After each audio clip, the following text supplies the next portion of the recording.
আউনীবাৰী অংগনবাড়ী কেন্দ্ৰত উপস্থিত মোৰ অতি শ্ৰদ্ধাৰ অভিভাৱকসকল লগতে মোৰ মৰমৰ ছাত্ৰ ছাত্ৰীসকল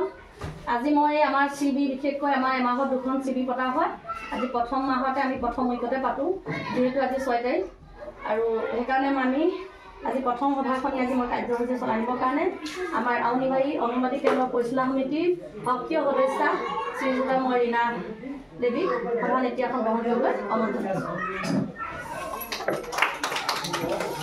আৰু ইয়াৰ লগতে মই সভাৰ উদ্দেশ্য ব্যাখ্যা কৰিছোঁ সভাৰ উদ্দেশ্য ব্যাখ্যা হৈছে মই অলপ আগত ক'লোৱে যিহেতু আমাৰ চিবি প্ৰতি মাহতে দুখনকৈ চিবি পতা হয় চিবি মানে কি আপোনালোকে নিশ্চয় ভাবিছে এখন বেনাৰ আহি থোৱা আছে নিশ্চয় কিন্তু সম্পূৰ্ণ অৰ্থটো জনা নাই চিবি মানে কমিউনিটি বেছ ইভেণ্ট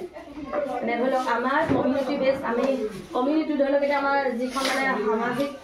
ইভেণ্ট মানে বিভিন্ন ঘটনালৈ ধৰি লওক উৎসৱ পালনৰ পৰা ধৰি বিভিন্ন ক্ষেত্ৰত অংগনবাড়ী মানে কাৰ্যকলাপৰ যিবিলাক আমি প্ৰদৰ্শন কৰোঁ সেই ওপৰত মানে আমাৰ দুখন সামূহিক সভা হয় তাত আছে আমাৰ